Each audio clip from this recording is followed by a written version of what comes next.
कहा था ना, पीठ पे गोली नहीं मारेंगे।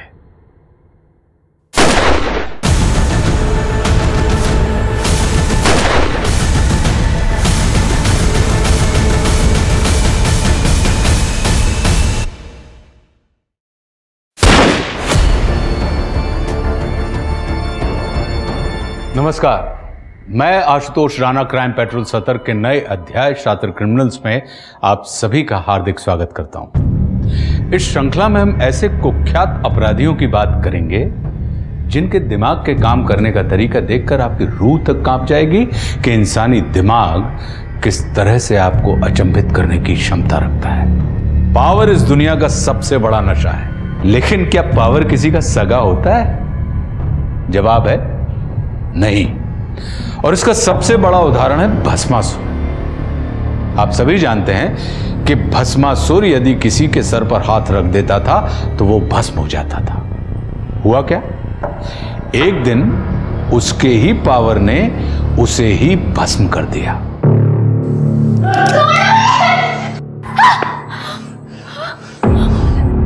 क्यों लेके आया मेरे को यहाँ पे? क्या किया है मैंने?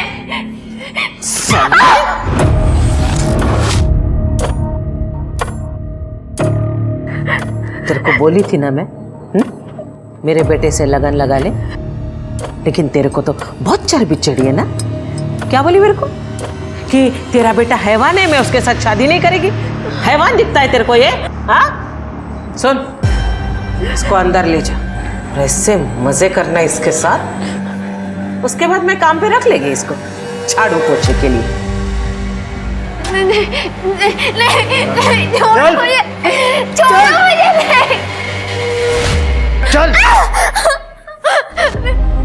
मंजीरी। हाँ आई साहब। गना कहाँ है? पता नहीं। तेरे को कभी कुछ पता होता भी है? हाँ बबन, पता कर गना कहाँ है, वरना सुबह शहर मेरे को उसके बिना ही जाना पड़ेगा। जी आई सर। चल बाहर निकल, चल।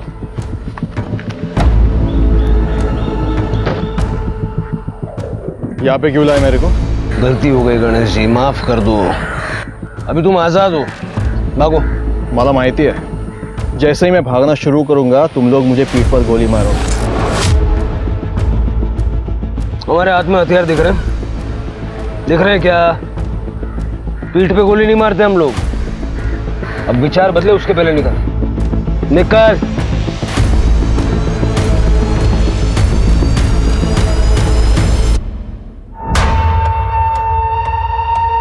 गने फोन का उचलत नहीं है, लगता है इसके बिना ही नासिक जाना पड़ेगा।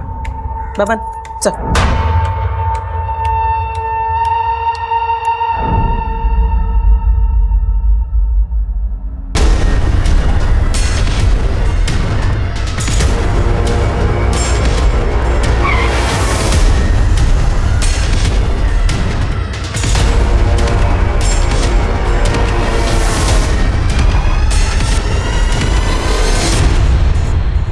कहा था ना, पीठ पे गोली नहीं मारेंगे।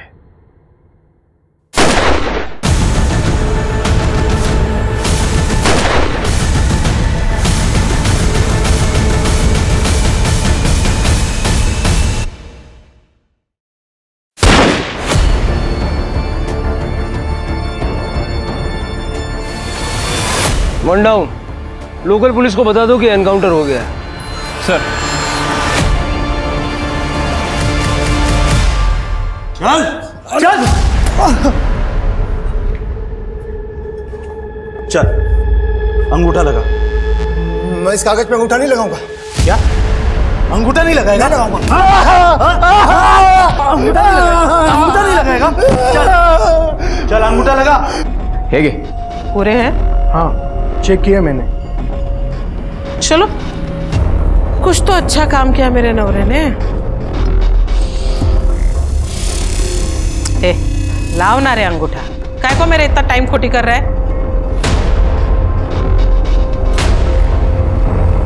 मैं अंगूठा नहीं लगाऊंगा।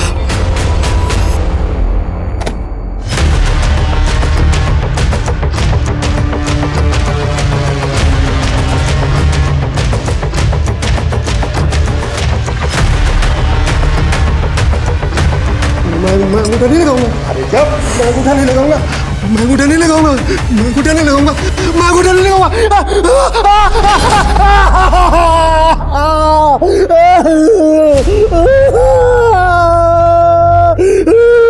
अब दे इसको, अब लगाएगा ये अंगूठा। चल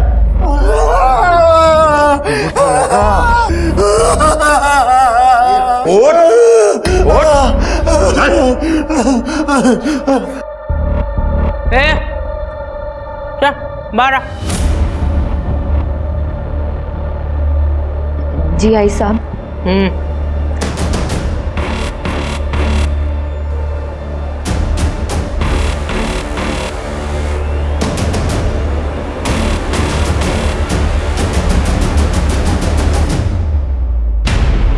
आई साहेब, तो इन्स्पेक्टर देशमुख आला.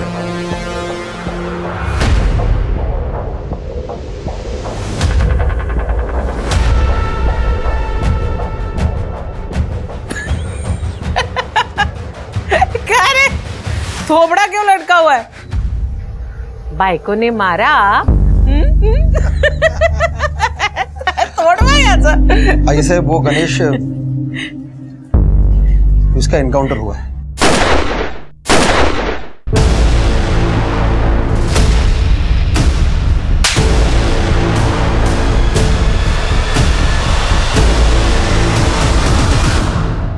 मुंबई से कोई टीम आई है. क्यों? बैंक रॉबरी इन्वेस्टिगेशन के लिए. उसका इस केस से क्या लेना देना? वो लोग बस कोई ना कोई बहाना लेके आते हैं ताकि सब कुछ लीगल लगे. और हेडक्वार्टर ने भी उन्हें अचानक भेजा तो मैं भी कुछ कर नहीं पाया. और आज सुबह हमें पता चला कि जंगल के पास गणेश की लाश पड़ी है. गणेश! आई साहब, मुझे माफ कर दीजिए.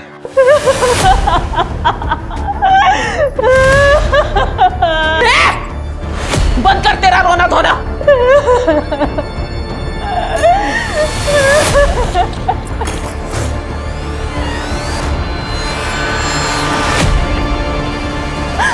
आई, गणे गया तो क्या हुआ?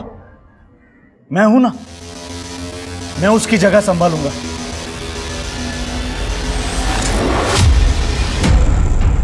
मैं वो सब कुछ करूंगा जो गण्या करता था, बल्कि उससे भी अच्छा करूंगा. आई,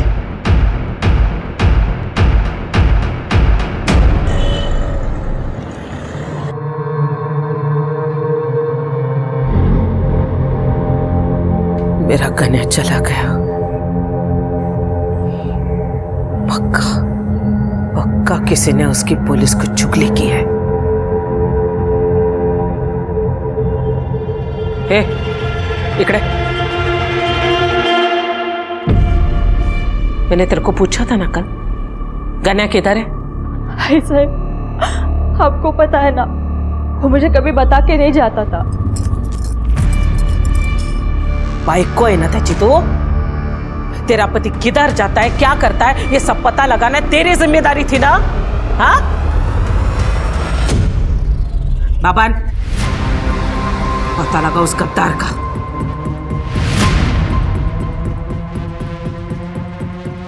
वो गद्दार चाहे मेरे परिवार का कोई क्यों ना हो, लेकिन मेरे को वो चाहिए. मैं खुद उस गद्दार से बात करेगी, लेकिन जब तक मेरे बेटे का कातिल मुझे मिल नहीं चाहता ना, मैं चुप नहीं बैठेगी. सर, ये रही आई साहब की पूरी फाइलें जो हमारे पास है. ढूंढो, स्टोर रूम में, बाथरूम में और भी फाइल्स मिलेंगी. एक बात तो क्लियर है, तुम्हें या तुम्हारी टीम को इन केसेस की कुछ पड़ी नहीं है. 30 से ज्यादा केसेस पेंडिंग है और एक भी केस में कोई हलचल नहीं. धूल तो देखो इन पे. सर, हमने तो पूरी कोशिश की थी लेकिन कोई सबूत नहीं मिले थे. कहां से मिलेगा सबूत?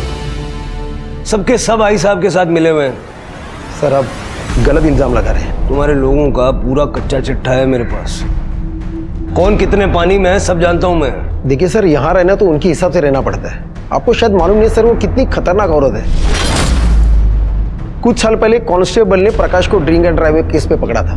दूसरे दिन उस कांस्टेबल की लाश मिली थी सर, कूड़ेदान में। यहाँ के हर पॉलिटिकल पार्टी उन्हें सपोर्ट करती है सर। आप तो हेडक्वार्टर से हैं इसलिए सेफ है, लेकिन हम नहीं। मैं तो अपना ट्रांसफर भी नहीं करवा सकता यहाँ से। अगर इस केस में मदद नहीं की ना, ट्रांसफर मैं करवा दूंगा गढ़चिरोली। देशमुख, अगर चाहते हो कि सब कुछ ठीक रहे, तो मुझे सारी अंदर की खबरें चाहिए। हमारी मदद करोगे तो एटलीस्ट एक काम तो सही करोगे। अरे ये देखो, आई साहब की इनलीगल धंधों की लिस्ट है, देखो। मेरे साथ तो साक्षात हुआ था। मेरी जमीन जबरदस्ती हड़प ली इन लोगों ने। हाँ, और मेरा घर और दुकान दोनों हड़प लिया है। अरे मैं रास्ते पर आ गया हूँ। ये तो अच्छा हुआ कि पुलिस वाले मुंबई से आ गए और इन सब बातों का खुलासा हुआ। अब ऐसा लगता है कि इस औरत के जुर्म से हमें मुक्ति मिलेगी। लेकिन जिसने भी ये आर्टिकल लिखा है वो साहसी रिपोर्टर है कौन?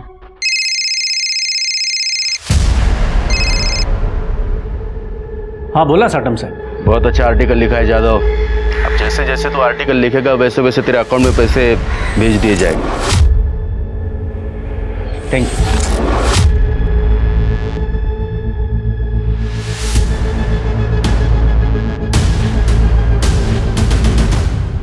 अरुण, अरुण, ये सब क्या है? ऐसा क्यों किया तुमने? तुम्हें दशक में रहना है कि नहीं? मीना तुम टेंशन मत लो। हाँ, रिलैक्स, बैठो।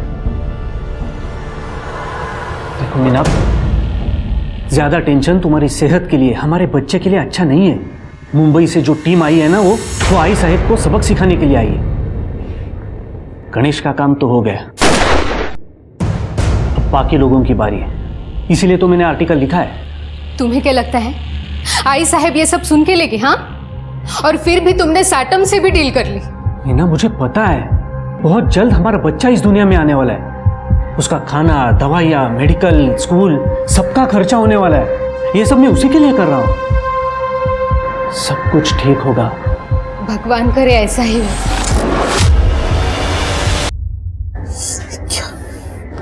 क्या है ये? हाँ? कौन है ये 2 कौड़ी का रिपोर्टर? हिम्मत कैसे भी उसकी मेरे बारे में छापने की? आई, सूरज उसको सबक सिखा देगा। क्यों सूरज? हो प्रकाश दादा। लाश, लाश पाहिजे मला। ठीक है आई, हम उसका काम तमाम कर देंगे। ए, गोल बच्चन बंद कर। अगर तमाम ही करना होता ना तो अब तक कर चुके होते। तुम्हारे बदले अगर मेरा गन्या जिंदा होता ना तो कब का उसको ठोक चुका रहता। यही फर्क है तुम लोगों में और मेरे गन्या में। बब्बन चाहिए मेरे को। अब वही उस रिपोर्टर को ठिकाने लगाएगा।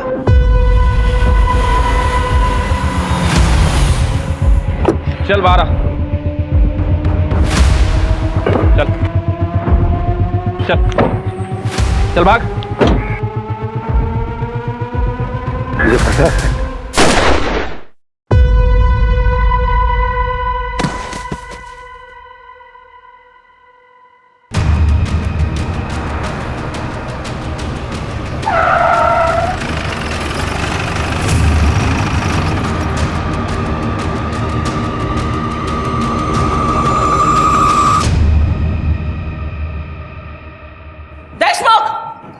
मुंबई के हीरो लोग, हाँ कहाँ है?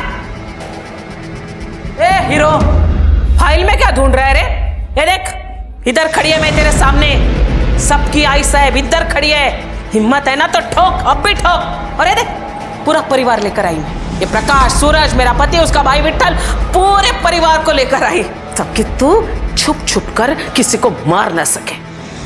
साले नामर्द, हिम्मत है ना तो अब भी इसी वक्त ठोक मेरे को, सबके सामने ठोक के दिखा। अच्छा परब, ये गोलियां जो हमें मिलती है ना, ये सरकारी होती हैं। हिसाब देना पड़ता है, वेस्ट करने के लिए नहीं होती। मरना है तो कोई और तरीका ढूंढ लो। और वैसे भी सारा शहर जानता है कि तुम एक अपराधी हो।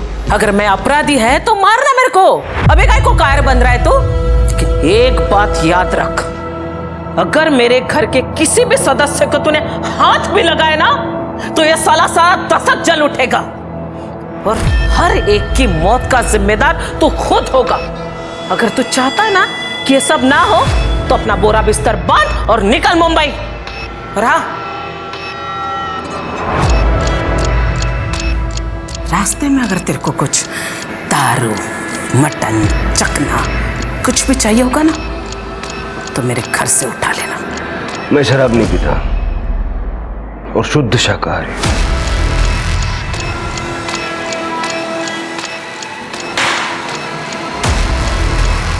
चल रे।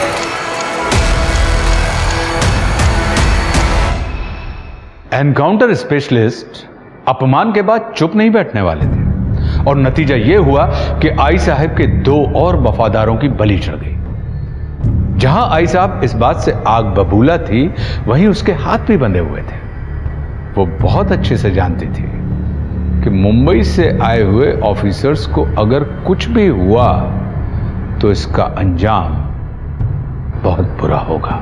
इसका नतीजा यह हुआ कि नासिक दशक की जनता का आत्मविश्वास बढ़ने लगा और उनमें से कईयों ने आई साहब के फरमान को मानने से इनकार करना भी शुरू कर दिया था। वहीं अरुण यादव ने आई साहब के काले कारनामों को उजागर करने वाले कई और सारे आर्टिकल्स लिखे और उन लेखों में अरुण ने मुंबई पुलिस की प्रशंसा भी की, जिससे आम जनता का मनोबल बढ़ गया। लेकिन आई साहब जानती थी कि अब उसे मुंबई पुलिस के आगे कुछ ऐसा करना होगा जिससे यह साबित हो सके कि नासिक दशक की असली मालकिन आज भी वही है।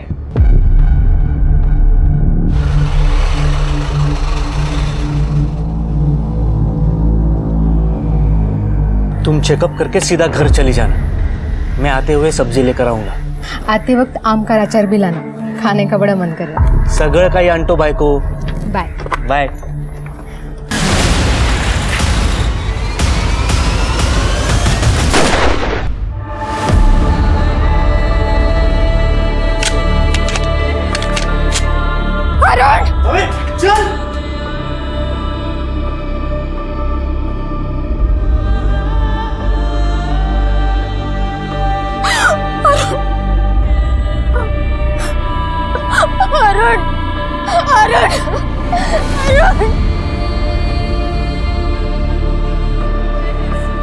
सर, बाइक पे 2 आदमी थे जिन्होंने अरुण को गोली मारी। सबसे पूछताछ की पर किसी ने बताया नहीं।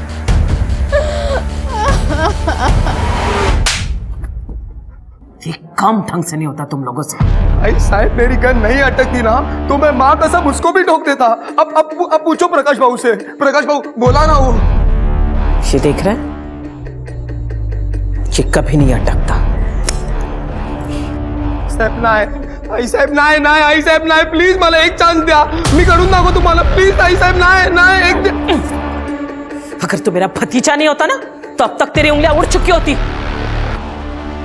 देशमुख, अब एक और गलती नहीं, एक कही वाईट बातमी मला ऐकायला नाही आली पाहिजे। ये अच्छी बातमी हो सकती है आई साहब। मीना ने किसी का नाम लेने से इनकार कर दिया, लेकिन उसने कहा है कि मेरे बच्चे को इस दुनिया में आने का मौका दीजिए प्लीज। फिर आप जो कहेंगे वो मैं करूंगी। हो प्रकाश, अगर इस वक्त खन्या होता तो वो क्या करता है ऐसे में?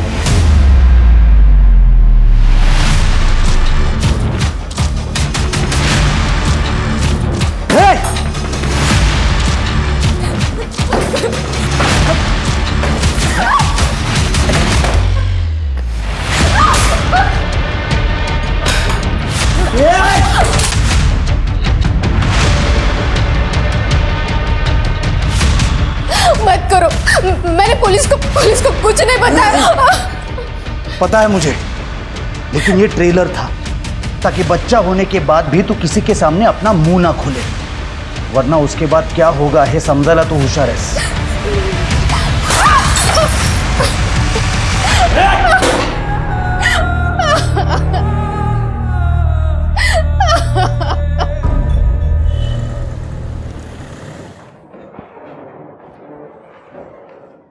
सर आपने बुलाया था? हाँ देशमुख साहब, इसमें लिखा है कि आशा परब के 3 बेटे हैं, गणेश, प्रकाश और अतुल, लेकिन अतुल का नाम कहीं मेंशन नहीं है। सर ये अतुल थोड़ा अलग दिमाग का आदमी है। और वो रहता भी अलग से। अलग से 2 नंबर का धंधा करता है? नहीं सर, इसके उल्टा। अतुल दरअसल एक आदर्शवादी, नेक और अच्छा इंसान है, और यही उसकी प्रॉब्लम है।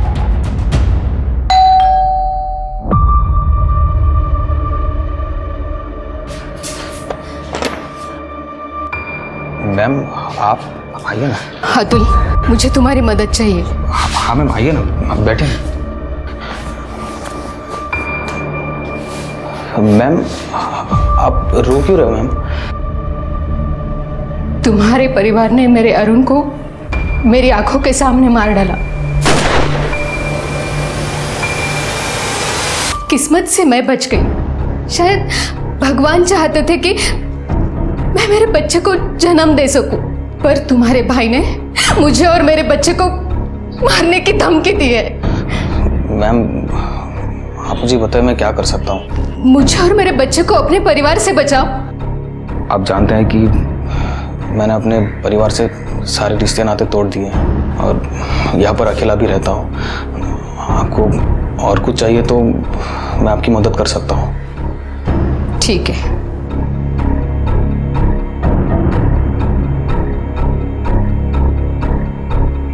याद है तुम्हें अतुल, जब तुम 12th क्लास में थे और पूरे डिस्ट्रिक्ट में फर्स्ट आए थे, तुम्हें गोल्ड मेडल मिला था जिसे तुम मुझे डेडिकेट करना चाहते थे। तुम मुझे गुरु दक्षिणा भी देना चाहते थे, लेकिन मैंने कहा कि मैं समय आने पर तुमसे मांग लूंगी।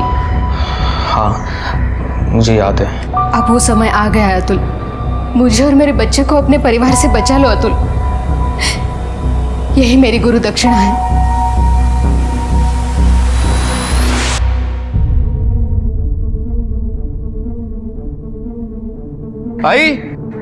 आई साहेब बघा कोण आले? आई साहेब। अतुल तू? मुझे यहाँ देख के ज्यादा सोचने की जरूरत नहीं है। मुझे मजबूरी में आना पड़ा मीना मैम के लिए। अच्छा बस इतना ही बोलने आया था? 20 साल रहा तू हमारे साथ, लेकिन बात किसके लिए करने आया? उस औरत के लिए जिसके पति की वजह से ये तेरे भाई को, मेरे गन्या को पुलिस ने ठोका। क्योंकि आप लोगों के कर्म ही ऐसे हैं। देखिए मुझे है ना आप लोगों की बातों में पड़ना नहीं है और उनसे मेहरबानी करके दूर रहिए, वरना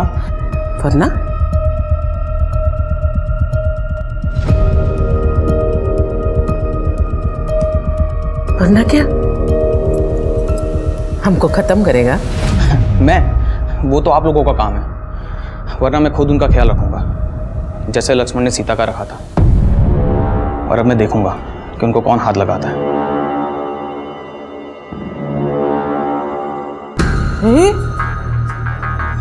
हा कसा माझ्या पोटी जन्माला आला? इसमें तो मेरा एक खून का कतरा भी नहीं है रे।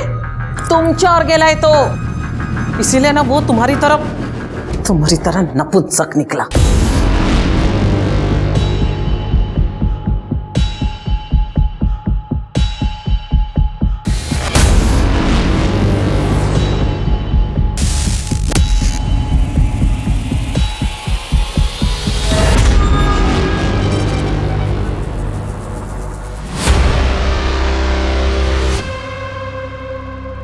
हाँ बाबू, आपने जैसा बोला था मैं मीना के घर पे ही नज़र रखे हुआ था। एक मुंबई का हीरो आया था बाबू, उसने मीना से बात किया, कुछ तो लिखा और फिर चला गया। हाँ बाबू, उसने किसी को कॉल भी किया था। मतलब उसने नाम दे दिया? पता नहीं बाबू, लेकिन और हो भी क्या सकता है। बहुत पढ़ा लिया टीचर, अब तेरी छुट्टी का समय आ गया है। मैम ये लीजिए।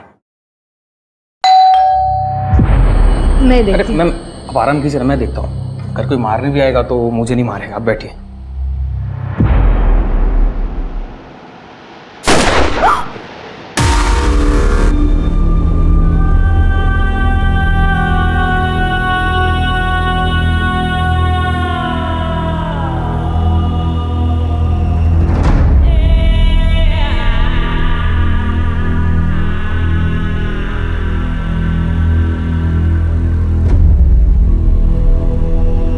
मेरा बच्चा किसने मारा?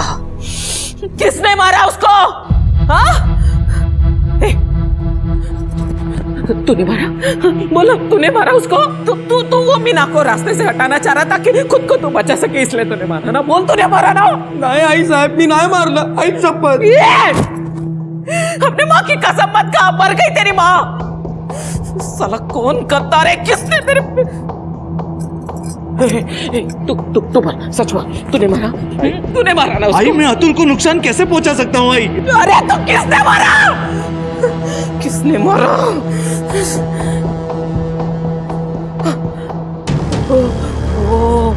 वो ऑफिसर है ना, पक्का उसी ने मारा मेरे बेटे को। ए उमेश, जल्दी आ, फोटो दिखा मेरे को, जल्दी आ, फोटो दिखा, वो फोटो दिखा। हाँ। मेरे को मालूम है ये कौन है। ये देखिए, मेरे को मालूम तो साले यही ऑफिसर होगा। जा उस रिपोर्टर को बुला। हाँ सर। अब इसको मैं ठिकाने लगाएगी। मीना के घर के बाहर सब इंस्पेक्टर शिर्के की मौजूदगी की खबरें दूसरे अखबारों की सुर्खियां बन रही थी। उनके पीछे रखी हुई गन की फोटो को हाईलाइट करके सभी जगह दिखाया जा रहा था, जिससे हंगामा खड़ा हो गया। इसका नतीजा यह हुआ कि मुंबई से आए हुए ऑफिसर्स की टीम को डिपार्टमेंट से कॉल आया। किस्मत से सब इंस्पेक्टर शिर्के के पास प्रूफ मौजूद थे कि वो अतुल की मौत के समय लोकल पुलिस स्टेशन में था। मुंबई से आए हुए ऑफिसर्स ने तुरंत इस केस को लोकल पुलिस से अपने हाथ में ले लिया और जांच शुरू कर दी। उन्होंने सीसीटीवी फुटेज चेक की, साथ में पूरे परिवार के मोबाइल डाटा और लोकेशन डिटेल्स को भी खंगाल डाला। मीना ने पुलिस को सपोर्ट करने से मना कर दिया था, क्योंकि वो अतुल की मौत का जिम्मेदार अपने आप को मान रही थी। और जब सबको ऐसा लगने लगा कि अब पुलिस के हाथ में कुछ भी नहीं बचा है, तभी पुलिस को एक लीड मिली। सर, अतुल के मर्डर के 15 मिनट पहले सूरज के फोन की लोकेशन और 10 मिनट पहले प्रकाश के फोन की लोकेशन मीरा के घर की थी। उसके बाद ये दोनों अपने घर आ गए थे। फोन रिकॉर्ड से पता चला सर। देशमुख को बुलाओ। ठीक है सर। मुझे प्रकाश और सूरज की पूरी कुंडली चाहिए। सर, मैंने आपको पहले ही बोला था कि ये प्रकाश गुस्सेल दिमाग का आदमी है, हर वक्त गुस्से में रहता है, छोटी छोटी बात के लिए किसी का भी मर्डर कर सकता है। सर, ये प्रकाश गणेश को पसंद नहीं करता था, क्योंकि ये गणेश आई साहब का फेवरेट था, और ये भी पता चला है कि आई साहब के बाद वही गद्दी चलाएगा। लेकिन प्रकाश गणेश के अंडर काम करना नहीं चाहता था। सर, रही बात अतुल की, तो किसी की गिनती में भी नहीं आता था। हाँ, लेकिन सूरज वो जल्द से जल्द गद्दी पाना चाहता था। बाकी सबको पता है कि वो एक नंबर का आईएएस और लड़कीबाज आदमी है। तो प्रकाश ने अतुल को नहीं मारा? इससे क्या होगा उससे? इससे अच्छा वो आई साहब को मारता। और सूरज? सर, सूरज आई साहब के भाई का बेटा है। भाई की मौत के बाद सूरज को आई साहब ने छत्र छाया में लिया था। इस सूरज के भी सपने बहुत बड़े हैं, लेकिन सर ये सूरज आई साहब और उस प्रकाश से बहुत डरता है। प्रकाश और सूरज दोनों ही मीना के घर के आसपास थे, लेकिन मर्डर के टाइम में परिवार का कुछ ना कुछ कनेक्शन तो है। ये जो आदमी है, ये परब परिवार का राइवल पांडुरंग साटम। सर, एक जमाने में दोनों टक्कर के थे, लेकिन आई साहब 2 कदम आगे। आई साहब ने लोगों को इस साटम से बचाना शुरू कर दिया, और 2 साल पहले उस साटम को आई साहब ने तड़ीपार करवा दिया। मुझे साटम चाहिए, चाहे जहाँ भी हो, और कत्ल वाले दिन के उसके बैराबॉट्स निकालो सब। सर, मैं रमेश पावड़े, नेहा का चाचा। सर, ये लोकल मैटर है, इसे मुझे हैंडल करने दें। परब परिवार से जुड़ा हुआ कोई भी मामला लोकल नहीं है। हाँ, तो आप क्या कह रहे थे? प्रकाश परब ने नेहा को किडनैप किया, लेकिन वो ऐसा क्यों करेगा? सर, ऐसा है कि मेरे भाई और मेरे भाभी की 10 एकड़ जमीन थी हाईवे के पास, और जैसे ही डेवलपमेंट की अनाउंसमेंट हुई तो आई साहब वो जमीन 1 लाख रुपए को खरीद करना चाहती थी। तो भाई ने ना कर दिया, तो आई साहब हमें बार बार धमकाने लगी। सर, हम यहाँ कंप्लेंट लिखवाने भी आए थे देशमुख साहब के पास। आई साहब ने हमारे भाई और भाभी को मार डाला, और किसी ने कुछ भी नहीं किया, और करते भी क्या। वो तो किस्मत अच्छी कि नेहा हमारे घर थी, इसलिए बच गई वो। प्रकाश ने जब से उसे देखा था ना, उससे वो शादी करना चाहता था। सर आप ही बताइए, जिस लड़की के माँ बाप को जिसने मारा है उससे वो शादी कैसे करेगी? इसलिए प्रकाश ने नेहा को किडनैप कर लिया। साहब 1 महीना पहले घर में जबरदस्ती घुसकर नेहा को उठा के ले गए। आप अब आ रहे हैं 1 महीने बाद? सर पहले हम लोग बहुत डरते थे, लेकिन जब से आपने आई साहब के लोग और आई साहब के गुंडों को मारा है ना, तब से हमारी हिम्मत बढ़ गई। अब तो आप ही प्रकाश को मारकर नेहा को वापस ला सकते हैं। सुपारी के लेस नजर आ रहे हैं हम।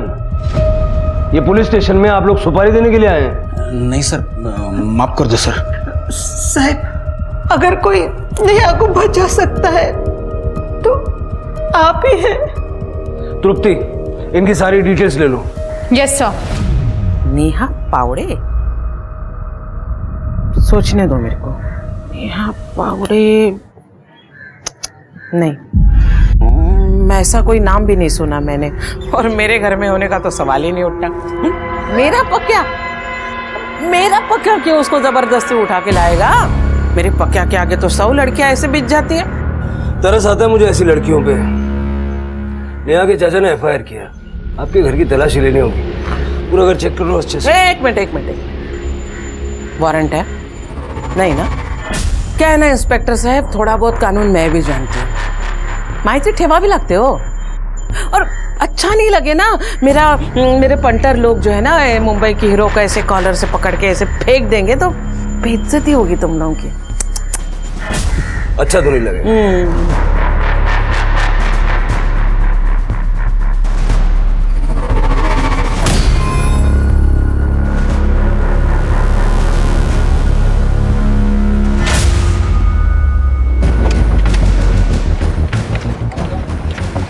गाड़ी की तलाशी लो।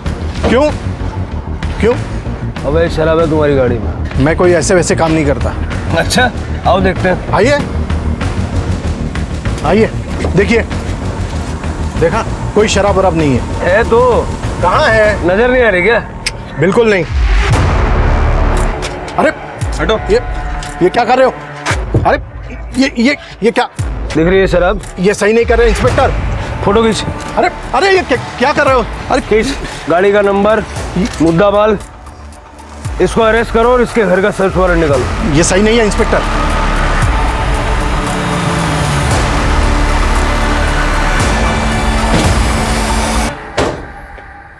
एक बार आई ने मुंह काला किया ना, फिर भी तेरा पेट नहीं भरा। ए पक्या, रुक जा।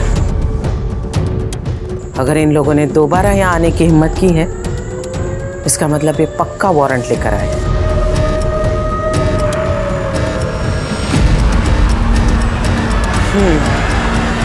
ठीक है, आप लोग घर की तलाशी ले सकते हैं। एक मिनट। तलाशी के पहले मैं आप लोगों को किसी से मिलाना चाहती हूँ। सुन भाई, बेटा बाहर ये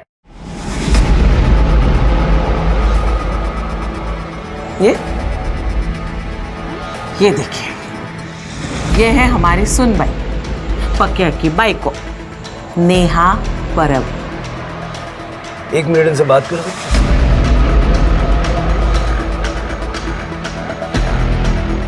क्या नाटक है ना? सब कोई नाटक नहीं है। प्रकाश मेरा पति है। देखो नेहा, तुम्हारे चाचा चाची ने कंप्लेंट फाइल की है। इन लोगों से डरने की जरूरत नहीं।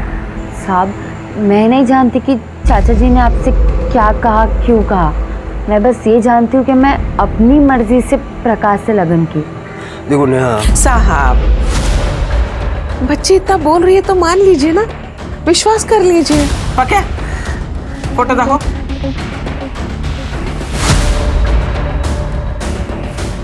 बघा, लग्नाचा फोटो। मुझे ये फोटोज चाहिए। हाँ क्यों नहीं, मिल जाएगी, लेकिन शादी का सर्टिफिकेट आने के बाद।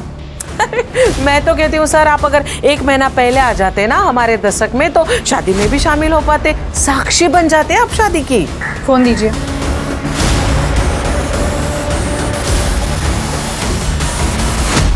सर फोटोज मिल गई है। धन्यवाद। झालं समाधान? सुन बाई, चला चल।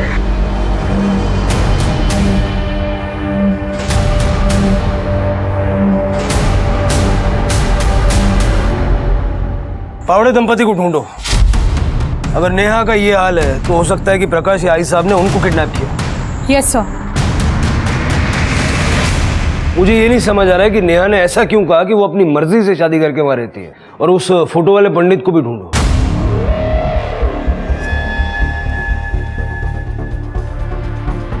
सर ये दशक का तो नहीं है।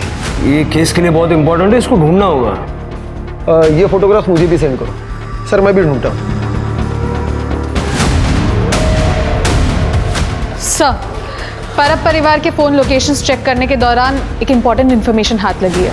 गणेश के एनकाउंटर वाले दिन सूरज उसके साथ था, लेकिन उसके बाद वो गायब हो गया। Hello hello. हाँ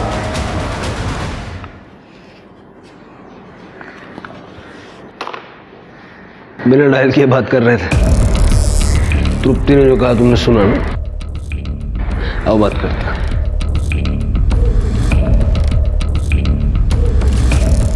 अंदर जो कुछ सुना जाके आई साहब को बता दो। अरे सर मैं कैसे आई साहब को बताऊं? तुम्हें क्या लगता है मुझे नहीं पता कि आई साहब को खबरें तुम पहुंचाते हो? ये बता देना कि गणेश के एनकाउंटर वाले दिन सूरज उसके साथ था। और ये भी बता देना कि अतुल के मर्डर वाले दिन प्रकाश और सूरज दोनों मीना के घर के पास थे। सर इस बात से तो हड़कंप मच जाएगी। गढ़चिरौली जाने से तो अच्छा है ना कि थोड़ा सा हड़कंप मचाए। गद्दार निकला रे तू। साला भाई के प्यार के चक्कर में तेरे जैसे सपोले को पाल रही थी मैं। मैं गणेश भाऊ के साथ था, लेकिन मैं किन्नरपड़ उतर के स्टेशन चले गया। उसके बाद मुझे नहीं पता कि क्या हुआ या कि उनके साथ कहाँ गए वो। अब देशमुख साहब को पूछो, मेरा फोन रिकॉर्ड चेक करे, क्या मेरा एक भी कॉल पुलिस को गया है? आई साहब इसने किसी को कॉल नहीं किया, कॉल रिकॉर्ड में भी कुछ नहीं मिला। तो फिर मुझे बता, तू वो मीना के घर के बाहर क्या कर रहा था? मैं उसे मारने गया था। मैं आपको बताना चाहता था कि मैं भी बड़ा काम कर सकता हूँ और मैं उसे मोहर भी देता हूँ, लेकिन वहां पे जाके मैंने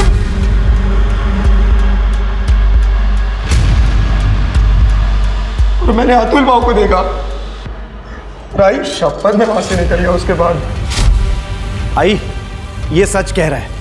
मैं उस दिन वहां पर गया था ये चेक करने कि इसने अपना काम ठीक से किया है कि नहीं तो मैं ही उस मीना को मार देता। लेकिन जब मैं वहां पर गया तो अतुल को वहां पर देख के मैं भी चौंक गया। आई फिर मुझे लगा कि कोई दूसरा प्लान बनाना पड़ेगा। हाँ सर, इनके लोकेशन रिकॉर्ड से कंफर्म होता है कि ये दोनों सही कह रहे हैं। किसने मारा? किसने मारा मेरे अतुल को?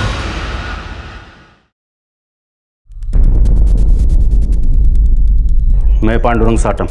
भले ही मेरी परब परिवार के साथ में दुश्मनी हो, लेकिन मैंने परब परिवार के किसी भी आदमी को और उनके गुंडे को नहीं मारा है। परब परिवार ने न सिर्फ तुम्हारा बिजनेस छीना, बल्कि तुमको तड़ीपार भी करवाया।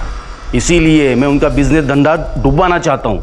इसीलिए मैंने अरुण जादव को पैसा देकर उनके खिलाफ आर्टिकल लिखवाने को लगवाए और बाद में अरुण को मरवा दिया ताकि आई साहब को फंसा सको। मुझे मरवाना होता तो मैं डायरेक्ट आई साहब को मरवाता था ना। अच्छा था मेरे लिए, उनकी बादशाहत भी खत्म हो जाती और उनका धंधा भी मेरे हाथ में आ जाता। जब तक इन्वेस्टिगेशन खत्म नहीं हो जाती, साटम को कस्टडी में रखो। सर अरे मैंने क्या किया साहब? चलो पण माझं काही सर।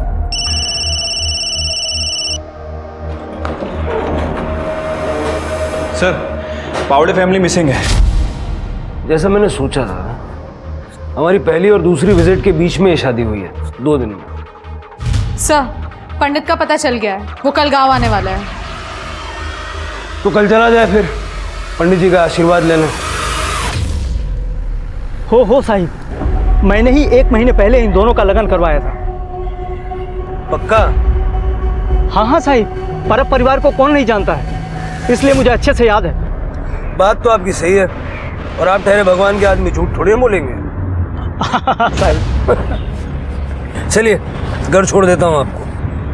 पंकज के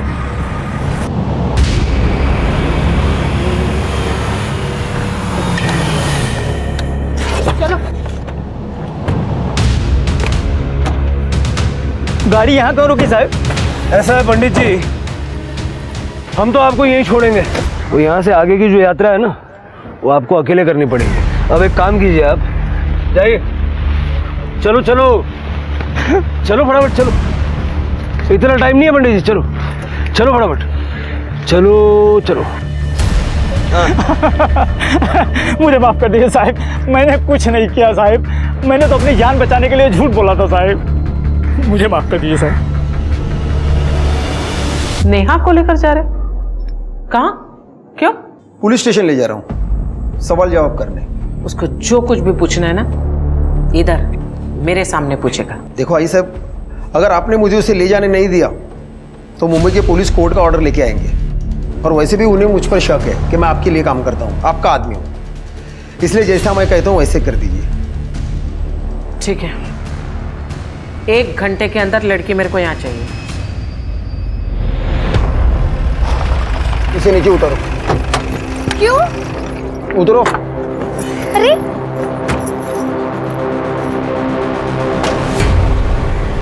चलो उस गाड़ी में बैठो। लेकिन क्या हुआ है? जैसा कहा जा रहा है वैसा करो तुरंत। चलो चलो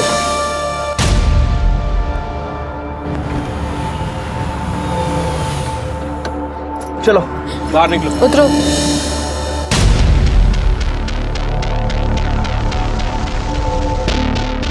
तुम जा सकती हो।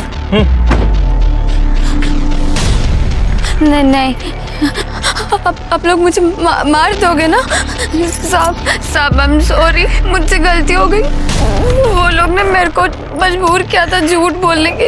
हम जानते हैं तुमने कुछ गलत नहीं किया, इसलिए तुम अपने चाचा चाची के पास जाने के लिए आसाद। आपने ढूंढ लिया उन लोगों को? वो सुरक्षित है और तुम लोगों को आई साहब से डरने की जरूरत नहीं है। आई साहब की बादशाहत अब चंद दिनों के मेहमान है। Thank you sir. जाओ।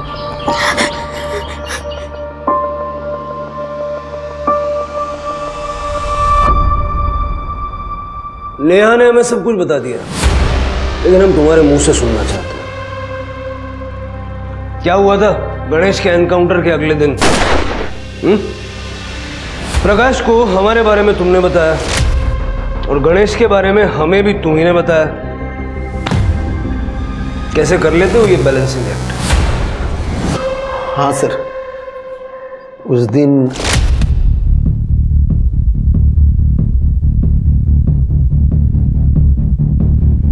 क्या हुआ? अपने भाई गणेश को बोलिए कल सुबह तक घर के बाहर ना निकले, उसका एनकाउंटर तय हुआ है। मुंबई से एक टीम आई हुई है। और फिर भी गणेश हमें मिल गया। मतलब प्रकाश ने गणेश को रोका ही नहीं, वो चाहता था कि उसका एनकाउंटर हो जाए। मुझे लगता है अतुल को भी उसी ने मारा है। तो फिर तो वही बचता ना अकेला, परब खानदान का वारिस। सर वो मुझे कुछ पता नहीं, लेकिन अतुल के मौत के कुछ दिन पहले प्रकाश ने मुझे आई साहब को एक मैसेज देने के लिए बोला था। सुन, तू आई को बोल कि तूने अतुल को एनकाउंटर के बारे में बोला था, लेकिन उसने गणिया को बताया नहीं। आई साहब आप विश्वास रखिए, मी खरा बोलते हैं। उस दिन मैंने अतुल को मैसेज दिया था कि गणेश को घर से बाहर निकलने को ना कहे, लेकिन ये समझ में नहीं आया कि अतुल ने गणेश को बताया क्यों नहीं। मैं खुद जाता था मैसेज देने, लेकिन वो मुंबई से टीम आई थी इसलिए मैं जा नहीं पाया। तो अतुल ने गणेश को बताया क्यों नहीं? हरामखोर, साला गद्दार। आई साहब ने अतुल को मारा? मालूम नहीं सर, लेकिन उस दिन मैंने उनकी आंखों में खून देखा था।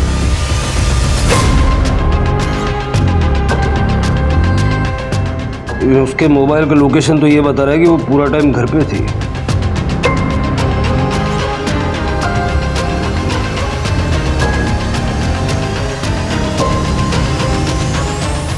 यहाँ मैं अतुल के कातिल को ढूंढने की पूरी कोशिश कर रही हूँ, आप मुझे पे इल्जाम लगा रहे। हमने विठल से पूछताछ की लॉकअप में।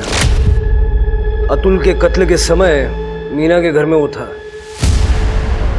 पहले हमें लगा कि उसने ही अतुल को मारा है, लेकिन बाद में उसने हमें बताया कि उस वक्त आप भी वहां मौजूद थी वो तो सिर्फ आपके साथ था। झूठ बोल रहा है वो। हमारे पास प्रूफ है। ये सरोता, इस पे आपके फिंगरप्रिंट्स हैं जो ये प्रूव करते हैं कि अतुल को आपने मारा। आपके हाथ में ये सरोता जब मैंने देखा ना, तभी मैं समझ गया। उस दिन जब देशमुख ने मुझे बताया कि अतुल ने गन्या को उसका निरोप दिया ही नहीं, जिसके कारण मेरे गन्या का खून हुआ, तभी मेरा माथा ठनका। तभी मैंने सोचा कि अतुल को उसके किए की सजा मैं देकर ही रहूंगी। मेरा फोन घर पे था, इसलिए मैं वैसे ही चली गई विट्ठल के साथ।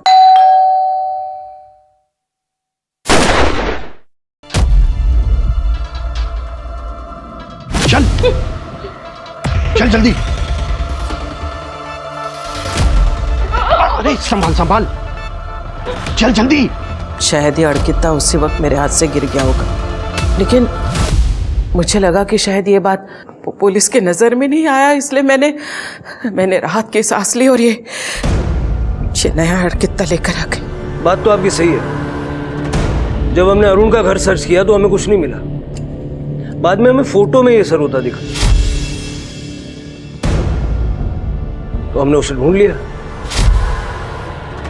एक और बात, गणेश के एनकाउंटर के बारे में देशमुख ने अतुल को नहीं, प्रकाश को आगाह किया था।